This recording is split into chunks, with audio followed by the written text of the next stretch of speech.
In this video, we are going to show the operation of high voltage generator and installation of electrostatic bars for static charge elimination. This is Regent Make high voltage generator with 230 volt AC input and 7.5 kilowatt output. And this is the anti-static bar designed for neutralizing surfaces with an electrostatic charge. The working is simple. You are supposed to connect the static bars to the high voltage generator. Push on the high voltage generator. The generator is on. To energize the static bars, you are supposed to press the push to start button. Once you press the push to start button, the static bars get energized, which help in removing the static from the surface of application. As this system works on high voltage, a very specific care has to be taken while installing and operating the system.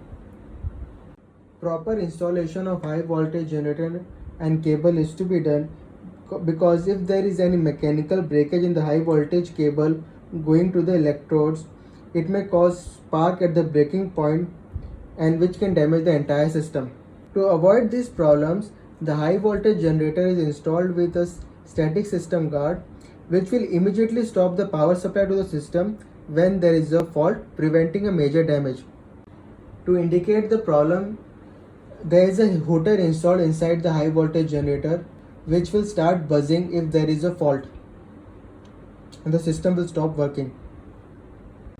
After rectifying the problem, the system can be restarted by pressing the start button. After the high voltage generator, we will move on to the static bars. Now, installation of anti-static bars is very important for proper working of the system.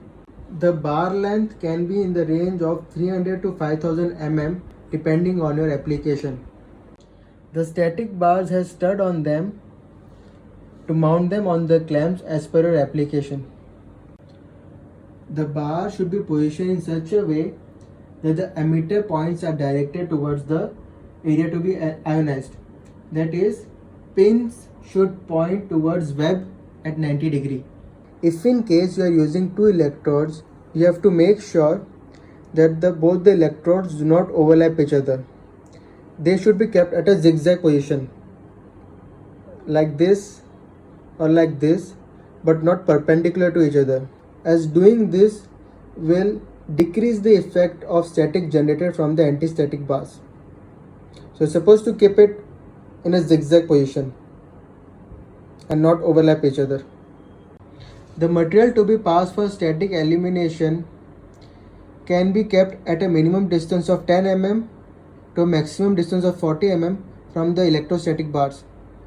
Okay, an important point to keep in mind while operating the static charge eliminator: you're supposed to earth the system at various points.